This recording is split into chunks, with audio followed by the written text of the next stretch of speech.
Hello everyone, welcome to our channel. Friends, ఈ వీడియోలో మనం ఈ రోజు మార్కెట్ అనాలిసిస్ గురించి మాట్లాడుకుని రేపటి plan of action and important levels కూడా డిస్కస్ చేద్దాం. ఈ వీడియోని ఎక్కడా స్కిప్ చేయకుండా ఎండ్ వరకు చూడండి. ఖచ్చితంగా ఈ వీడియో మీకు ఇన్ఫర్మేటివ్ అనిపిస్తుంది. ముందుగా ఈ రోజు మార్కెట్స్ పర్ఫార్మెన్స్ చూసుకుందాం. ఈ రోజు నిఫ్టీ ఫిఫ్టీ మనకు ఆల్మోస్ట్ 160 పాయింట్స్ నెగిటివ్ క్లోజింగ్ ఇచ్చింది. ఆల్మోస్ట్ 0.6% నెగిటివ్ గా క్లోజ్ అయింది. ఆల్మోస్ట్ అన్ని సెక్టార్స్ లో కూడా నెగిటివ్ సెంటిమెంట్ విట్నెస్ చేశాం. పర్టికులర్ గా రియల్ ఎస్టేట్ లో ఆల్మోస్ట్ 2.3%, ఆయిల్ అండ్ గ్యాస్ లో కూడా అరౌండ్ 1.15% వరకు ఫాల్ అయింది. రిమైనింగ్ సెక్టార్స్ అన్ని కూడా లెస్ దాన్ 1% ఈ రేంజ్ లోనే క్లోజ్ అయింది. ఓవరాల్ ఈ రోజు market sentiment negative. So first of all ఈ రోజు మార్కెట్స్ నెగిటివ్ గా క్లోజ్ అవడానికి major reason just profit booking మాత్రమే అండి. బికాస్ మనం లాస్ట్ 4-5 డేస్ నుంచి కన్సిస్టెంట్ గా మాట్లాడుకుంటున్నాం, మార్కెట్స్ ఒక లీనర్ మొమెంటం తో ఇంక్రీజ్ అవుతున్నాయి. సో ఇక్కడ ఒకసారి రీజన్స్ ఫిల్టర్ అవుట్ చేసుకుందాం. సో రీసెంట్ స్వింగ్ లో నుంచి మనకి రీసెంట్ స్వింగ్ హై వరకు ఎక్కడ మార్కెట్ లో డిప్ రాలేదు. అక్కడక్కడ ఒక టెంపరీ కరెక్షన్స్ వచ్చినప్పటికీ మార్కెట్ ఒకటే డైరెక్షన్ తో లీనర్ గా ఇంక్రీజ్ అయింది. Of course geo political issues కొంత కూల్ ఆఫ్ అవుతున్నాయి. క్రూడ్ ఆయిల్ ప్రైసెస్ కూడా $100 నుంచి కరెంట్లీ ఇప్పుడు $85 దగ్గర ట్రేడ్ అవుతుంది. సో 15% వరకు క్రూడ్ ఆయిల్ ప్రైసెస్ కూడా ఫాలో అవుతున్నాయి. యుఎస్ అండ్ ఇరాన్ మధ్య మేజర్ అటాక్స్ ఏం జరగట్లేదు. ఇప్పటి వరకు వచ్చిన క్వార్టర్లీ రిజల్ట్స్ అన్ని కూడా పాజిటివ్ గానే ఉన్నాయి. సో అన్ని సినారియోస్ కూడా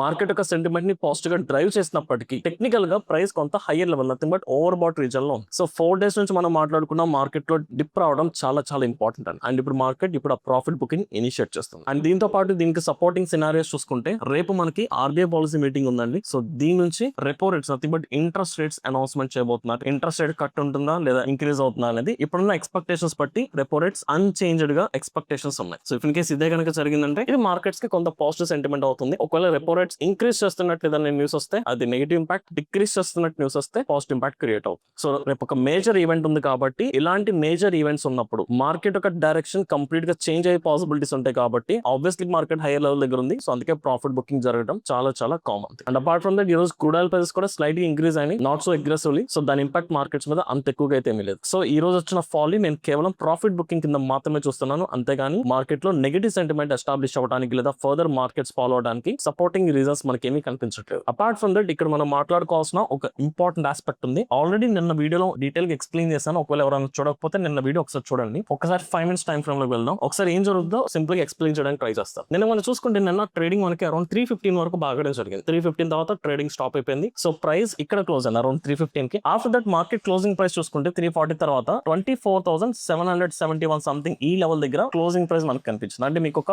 15 minutes టైం ఫ్రేమ్ ఇక్కడ చూసుకుంటే ఒక strong green colour candle form అయింది. అలాగే ఈ రోజు చూసుకుంటే ఈ రోజు కూడా సేమ్ 315 వరకు మనకి ప్రైస్ ఎక్కడ వరకు ట్రేడ్ అయింది. 315 తర్వాత ట్రేడింగ్ ఆగిపోయింది. ఇప్పుడు క్లోజింగ్ ప్రైస్ చూసుకుంటే అరౌండ్ 22,614 కనిపిస్తుంది. అండ్ మీరు హైయర్ టైం ఫ్రేమ్ లో ఇక్కడ కూడా ఒక స్ట్రాంగ్ గ్రీన్ కలర్ ఒక స్ట్రాంగ్ బుల్లిష్ క్యాండిల్ ఫామ్ అవుతుంది. దీనికి మేజర్ రీజన్ ఏంటి? CAS, nothing but closing option session. Basic గా లాస్ట్ ఫ్రైడే వరకు మార్కెట్స్ లో క్లోజింగ్ ప్రైస్ ఎలా ఉండేదంటే మనకి 3 PM నుంచి 3:30 PM వరకు. ఇది ఆల్రెడీ నేను చెప్పాను, ఒకసారి రీకాల్ చేసి దీని వల్ల ఈ రోజు వచ్చిన ప్రాబ్లమ్ ఏంటో ఎక్స్ప్లెయిన్ చేయడానికి ట్రై చేస్తాను. సో ఈ హాఫ్ అన్ అవర్ లో ఏదైతే ట్రేడింగ్ వాల్యూమ్స్ జరుగుతుంది అంటే ఈ హాఫ్ అన్ అవర్ లో ఏ ప్రైస్ దగ్గర అయితే మనకి ఆర్డర్స్ ఎగ్జిక్యూట్ జరిగినాయో వీటన్నిటికి సంబంధించిన యావరేజ్ ప్రైస్ ని తీసుకుంటారు. ఆ యావరేజ్ ప్రైస్ ని క్లోజింగ్ ప్రైస్ కింద ఇండికేట్ చేసేవారు. బట్ నిన్నటి నుంచి కొత్త రోజు వచ్చింది CAS, నథింగ్ బట్ ఈ క్లోజింగ్ ప్రైస్ అనేది లాస్ట్ 30 minutes లో జరిగే వెయిటెడ్ యావరేజ్ ప్రైస్ కాకుండా ఆప్షన్ ప్రైస్ బట్టి క్లోజింగ్ ప్రైస్ డిసైడ్ చేయాలని డిసైడ్ చేశారు. సో దీని వల్ల ఏమవుతుందంటే మీకు ప్రతిరోజు ఇప్పటి నుంచి 315 తర్వాత నుంచి ట్రేడింగ్ స్టాప్ అయిపోతుంది. ఇది అన్నిటికి కాదండి, ఓన్లీ F&O కి సంబంధించిన స్క్రిప్ట్స్ లైక్ F&O స్టాక్స్ అవ్వచ్చు, F&O ఇండెక్సెస్ అవ్వచ్చు. వెయిట్ అయితే మనం ఫ్యూచర్స్ అండ్ ఆప్షన్స్ రెగ్యులర్ గా ట్రేడ్ చేస్తామో వాటికి 315 కి ట్రేడింగ్ స్టాప్ అయిపోతుంది. 315 తర్వాత మనం రెగ్యులర్ గా ఆర్డర్స్ ప్లేస్ చేయలేం. సో 315 నుంచి ఏం జరుగుతుందంటే 335 వరకు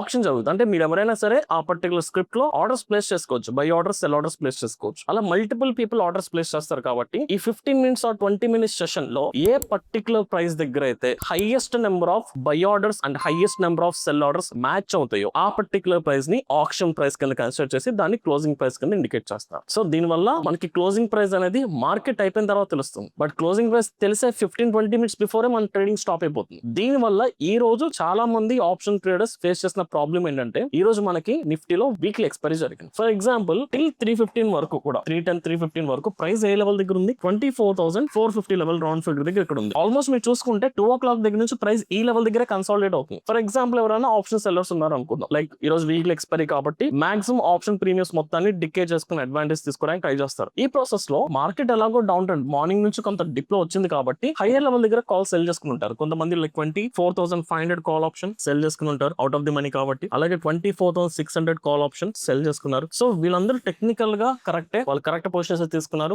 మార్కెట్ ఎలాగా లెవెల్ కింద ఉంది. సో క్లోజింగ్ ప్రైస్ కూడా ఇక్కడే ఉంటుంది కాబట్టి వీళ్ళ ప్రీమియమ్స్ మొత్తం కూడా morning for example just imagine ఈ ప్రీమియమ్స్ ఒక 80 రూపీస్ ఉంది అనుకుందాం, ఇది ఒక 100 రూపీస్ ఉంది అనుకుందాం call option like 24,500. So morning ఇప్పుడు ఏదైతే ప్రీమియం దగ్గర వాళ్ళు సెల్ చేసుకున్నారో ఎండ్ ఆఫ్ ది డే కి ప్రీమియమ్స్ మొత్తం జీరో అయిపోతుంది. సో టోటల్ గా 180 ప్రీమియం ప్రాఫిట్ రావాలి. సో టిల్ 330 వరకు ఆర్ 315 వరకు ఎవరికి ఏం ప్రాబ్లం లేదు. వాళ్ళు మాక్సిమం ప్రీమియమ్స్ అన్ని డికే జరిగిపోయి ఉంటాయి. 80% 90% ప్రాఫిట్ వచ్చేసి ఉంటుంది. బట్ చాలా మందికి నిన్నటి నుంచి ఆప్షన్ ప్రాసెస్ బట్టి క్లోజింగ్ ప్రైస్ డిటర్మైన్ చేస్తానని తెలియక పొజిషన్స్ ని క్యారీ ఫార్వర్డ్ చేస్తారు. లైక్ 325 కి లేదా 330 కి ఆటోమేటిక్ అదే క్లోజ్ అవుతుంది. మనకి ఎలాగో ప్రాఫిట్ వచ్చేస్తుంది కాబట్టి రిలాక్స్ గా ఉన్నారు. 315 కి పొజిషన్స్ క్లోజ్ చేసుకోలేదు. అలాంటి వాళ్ళందరికీ ఏం జరిగింది? సో ఆప్షన్ ప్రైస్ తర్వాత మీకు క్లోజింగ్ ప్రైస్ ఎక్కడ వచ్చింది? 24,614 దగ్గర మనకి క్లోజింగ్ ప్రైస్ కనిపించింది. సో ఇప్పుడు ఏం జరుగుతుంది? వీళ్ళు తీసుకున్న పొజిషన్స్ 24,500, 24,600. మార్నింగ్ వీళ్ళు తీసుకున్నప్పుడు ఇది అవుట్ ఆఫ్ ది మనీ. ఇప్పుడు ఇన్ ది మనీ అయిపోయింది. లైక్ 24,500 ఇది ఎట్ ది మనీ అయిపోయింది. ఇప్పుడు దీని ప్రీమియం జీరో అవుతాయా? అవ్వవు కదా. దీనికి ఎంతో కొంత వాల్యూ ఉంటుంది. సో దానివల్ల వాళ్ళు మాక్సిమం ప్రాఫిట్ తీసుకోలేకపోయారు. ఇలా ఆప్షన్ సెల్లర్స్ కాదు,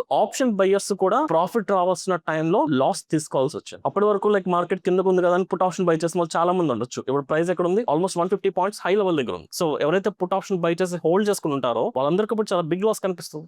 దట్స్ వై ఇప్పుడు మనకి ప్రాసెస్ కొత్త కాబట్టి కొంచెం అలవాటు అయ్యేంత వరకు, ఈ సిస్టమ్ మనం అర్థం చేసుకునేంత వరకు మీ పొజిషన్స్ ని ఎట్ ఎనీ కాస్ట్ 310 కి క్లోజ్ చేసేసుకోండి మాన్యువల్ గా. 315 వరకు వెయిట్ చేయొద్దు. సో 315 తర్వాత మన ఫ్యూచర్స్ అండ్ ఆప్షన్స్ లో అది స్టాక్స్ అయినా ఇండెక్సెస్ అయినా మనం మాన్యువల్ గా రెగ్యులర్ ట్రేడింగ్ అవర్స్ లాగా ట్రేడింగ్ చేయలేం. మీరు పొజిషన్ హోల్డ్ చేస్తే గనక చాలా బిగ్ లాస్ లోకి వెళ్లే ఛాన్సెస్ ఉంటాయి. సో రిస్క్ తీసుకోవద్దు. ఇది కొంచెం కేర్ఫుల్ గా ఉండండి. కొత్త సిస్టమ్ కాబట్టి మనకు అలవాటు అవడానికి కొంచెం టైం పట్టొచ్చు. సో ఏ పొజిషన్ తీసుకున్నా ఇంట్రాడేకి తీసుకున్నా and any cost positions carry forward కూడా చేసుకోవాలి. హోప్స్ మీకు ఈ పాయింట్ అర్థమైంది అనుకుంటున్నానండి. సో ఇప్పుడు అనాలిసిస్ లోకి వెళ్ళిపోదాం. So back to 15 minutes. So ఇప్పుడు మనకి టెక్నికల్ గా 310 వరకు ఇక్కడ వరకు ట్రేడింగ్ జరిగినప్పటికీ క్లోజింగ్ ప్రైస్ ఇక్కడ ఉంది కాబట్టి మనం ఈ లెవెల్ ని కన్సిడర్ చేసుకోవాలా, క్లోజింగ్ ఈ లెవెల్ ని కన్సిడర్ చేసుకోవాలని చాలా మంది కన్ఫ్యూజ్ అవుతున్నారు. మీ క్లోజింగ్ ప్రైస్ ఇదే. మీరు ఎన్ఎస్సి వెబ్సైట్ లో చూసుకున్నా ఇప్పుడు నిఫ్టీ 50 క్లోజింగ్ ప్రైస్ 24,614 మాత్రమే, అంతేగాని 24,450 460 కాదు. ఓకే, సో ఇప్పుడు మనం ప్లాన్ ఆఫ్ యాక్షన్ మాట్లాడుకుందామండి. సో మార్కెట్ సెంటిమెంట్ స్ట్రక్చర్ చూసుకుంటే I'm not completely negative. So market already ఒక స్ట్రాంగ్ అప్వర్డ్ మూమెంటం వచ్చింది. ఇప్పుడు కొంత కరెక్షన్ వచ్చింది. సో ఎప్పుడైనా సరే టెక్నికల్ గా మార్కెట్ ఒక లీనియర్ మూమెంటం వెళ్ళినప్పుడు ప్రాఫిట్ బుకింగ్ అనేది ఒక 40 to 50% జరుగుతుంది ఒక హెల్దీ మార్కెట్స్ లో. కాబట్టి మనం ఫిబోనాచి ప్లాట్ చేసుకుందామండి. సో రీసెంట్ స్వింగ్ లో దగ్గర నుంచి రీసెంట్ స్వింగ్ హై కి మనం ప్లాట్ చేసుకుంటే మీకు గోల్డెన్ రేషియో అరౌండ్ 50% నుంచి 60% మనం గోల్డెన్ రేషియో కింద కన్సిడర్ చేసుకుంటాం. లైక్ 24,000 నుంచి 24,200 రీజన్ దగ్గర మనకి గోల్డెన్ రేషియో ఉంది. అంటే ఈ లెవెల్ వరకు కనుక డిప్ వచ్చిందంటే, ఇప్పుడు ఏదైతే ఒక బుల్ మార్కెట్ వచ్చిందో ఒక 50% ఆర్ 60% డిప్ వస్తే దీన్ని మనం వాల్యూ బయింగ్ జోన్ కింద కన్సిడర్ చేస్తాం. ఒక మంచి డిస్కౌంటెడ్ జోన్ కింద కన్సిడర్ చేసుకుంటాం. ఇక్కడ చాలా మంది పీపుల్ అప్ సైడ్ పొజిషన్స్ తీసుకోవడానికి ఇంట్రెస్ట్ చూపిస్తారు అంటిల్ అన్లెస్ మళ్ళీ సెంటిమెంట్స్ నెగిటివ్ చేంజ్ అవ్వకపోతే. సెంటిమెంట్స్ నెగిటివ్ అంటే మళ్ళీ క్రూడ్ ఆయిల్ ప్రైసెస్ ఇంక్రీజ్ అవడం, మళ్ళీ వార్ స్టార్ట్ అవడం, మళ్ళీ ఏదైనా నెగిటివ్ న్యూస్ లేదా రేపు జరగబోతున్న ఫెడ్ మీటింగ్ నుంచి ఏదైనా థ్రెటనింగ్ స్టేట్మెంట్స్ వచ్చినా ఆబ్వియస్లీ మార్కెట్ షిఫ్ట్ అయిపోతుంది కంప్లీట్ నెగిటివ్. అవి జరగనంత వరకు కూడా by on dip strategy deploy చేయడానికి ట్రై చేస్తాను. సో ఆ ప్రాసెస్ లో నేను కన్సిడర్ చేసుకున్న స్ట్రాంగెస్ట్ సపోర్ట్ జోన్ 24,000 నుంచి 24,200 is the strongest support zone. ఇక్కడ నుంచి మార్కెట్ బౌన్స్ బ్యాక్ అయితే నేను అప్సెట్ ట్రేడ్ తీసుకోవడానికి ట్రై చేస్తాను. సో అప్పటి వరకు కూడా మార్కెట్ లో డిప్ రావడం అనేది ఒక హెల్దీ సైన్ కింద మనం కన్సిడర్ చేసుకోవాలి. సో పర్టికులర్ గా ఇంట్రాడే పరంగా మనం మాట్లాడుకుంటే ఒకవేళ స్కాల్పింగ్ అలాంటిది ఏదైనా చేసుకోవాలనుకుంటే, సో ఫస్ట్ మనకి ఇక్కడ 24,600 దగ్గర we have recent swing high, strongest resistance. మీరు 24,500 నుంచే కన్సిడర్ చేసుకోవచ్చు అండి. నథింగ్ బట్ ఈ 100 పాయింట్స్ ని ఒక రెసిస్టెన్స్ జోన్ కింద కన్సిడర్ చేసుకోవచ్చు. అండ్ ఇప్పుడు స్ట్రక్చర్ చూసుకుంటే మనకి రీసెంట్ స్వింగ్ హై నుంచి మార్కెట్ ఒక కరెక్షన్ వచ్చింది, ఇప్పుడు స్లైడ్ గా ఇంక్రీజ్ అయింది. ఇప్పుడు బై ఛాన్స్ ఈ లో పాయింట్ ఏదైతే ఉందో ఇది కనుక డౌన్ సైడ్ బ్రేక్ అయిందంటే ఒక టెంపరీ ఫాల్, మనం ఇందాక అనుకున్నట్టు టిల్ గోల్డెన్ రేషియో వరకు మనకి ఒక టెంపరీ ఫాల్ రావచ్చు. లైక్ 24,200 వరకు కూడా ఈ రీజన్ మొత్తం. ఆ టెంపరీ ఫాల్ ఈ సపోర్ట్ వచ్చేంత వరకు మనకు కావాలంటే పొజిషన్ తీసుకోవచ్చు. బట్ నేను దాన్ని కంప్లీట్ గా ఇగ్నోర్ చేస్తాను. నేను సెంటిమెంట్ కి అగేన్స్ట్ గా వెళ్ళను. Because sentiment major sentiment positive. So అలాంటప్పుడు మార్కెట్స్ ఫాల్ అయితే దానికి అగేన్స్ట్ గా వెళ్ళను. ఆ ఫాల్ కంప్లీట్ అయిపోయిన తర్వాత ఎప్పుడైతే సపోర్ట్ జోన్ నుంచి స్ట్రాంగ్ బౌన్స్ బ్యాక్ వచ్చి ఒక బయర్స్ ఒక స్ట్రెంత్ కానీ లేదా ట్రెండ్ షిఫ్ట్ అవుతున్నట్టు ఏదైనా సెంటిమెంట్స్ కనిపిస్తే అప్పుడు ఇక్కడ బయింగ్ ఆపర్చునిటీ తీసుకుంటాను. సో అప్పటి వరకు నేను మార్కెట్ లో కంప్లీట్ న్యూట్రల్ గా ఉంటాను.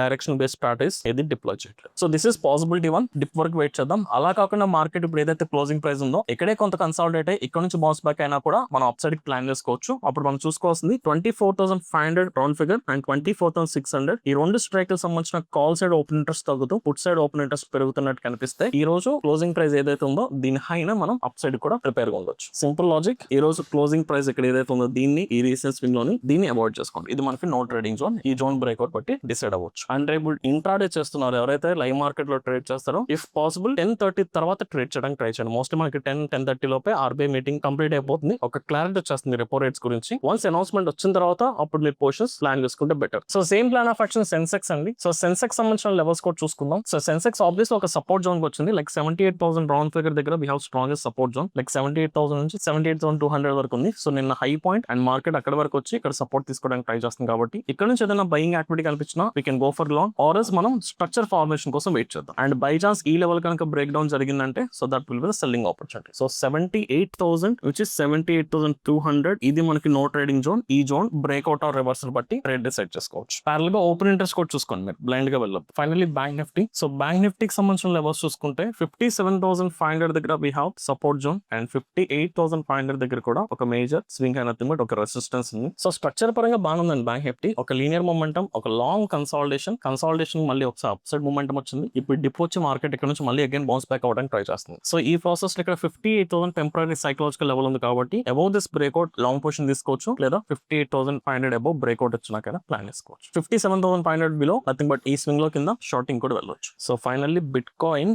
సో బిట్ కాయిన్ చూసుకుంటే మనకి ప్రీవియస్ గా ఒక కన్సాలిడేషన్ ఫామ్ అయింది. ఆ కన్సాలిడేషన్ బ్రేక్ అయినప్పటికీ చాలా చాపీగా కనిపిస్తుంది. మార్కెట్ రీసెంట్ సపోర్ట్ నుంచి స్ట్రాంగ్ బౌన్స్ బ్యాక్ అండ్ ఇప్పుడు చాలా వోల్టైల్ గా మార్కెట్ కన్సాలిడేట్ అవుతుంది. సో ఇన్స్టెడ్ మీరు 63,500 ఈ సపోర్ట్ జోన్ ని ఆర్ రెసిస్టెన్స్ జోన్ కన్సిడర్ చేసుకోవడం కంటే ఇప్పుడు ఏదైతే కన్సాలిడేషన్ ఉందో ఈ కన్సాలిడేషన్ బ్రేక్అవుట్ కోసం వెయిట్ చేద్దాం. సో ఈ టైం పీరియడ్ లో ట్రేడింగ్ అవాయిడ్ చేసుకోండి. US markets opening time period లో ఈ కన్సాలిడేషన్ రీజన్ బ్రేక్అవుట్ బట్టి డైరెక్షన్ డిసైడ్ చేసుకుంటే హై విన్నింగ్ పాసిబిలిటీస్ ఉంటాయి. సో ఓవరాల్ గా చూసుకుంటే ఈ రోజు మార్కెట్ నెగిటివ్ జరిగింది బికాస్ ఆఫ్ ప్రాఫిట్ బుకింగ్ మాత్రమే, అంతేగాని మార్కెట్స్ ని నెగిటివ్ ఇంపాక్ట్ చేసే మేజర్ రీజన్స్ ఏమీ లేవు. సో దీన్ని బట్టి మీ ఓన్ ట్రేడింగ్ ప్లాన్ మీరు డిసైడ్ చేసుకోండి. సో ఓవరాల్ గా this is my plan of action. I hope ఈ వీడియో మీకు అర్థమైంది అనుకుంటున్నాను. ఇఫ్ ఇన్ కేస్ ఈ వీడియో కనుక మీకు ఇన్ఫర్మేటివ్ అని మీకు అనిపిస్తే ఈ వీడియోని లైక్ చేసి మీ జెన్యూన్ ఒపీనియన్స్ ని కమెంట్ సెక్షన్ లో మెన్షన్ చేయండి. Thank you.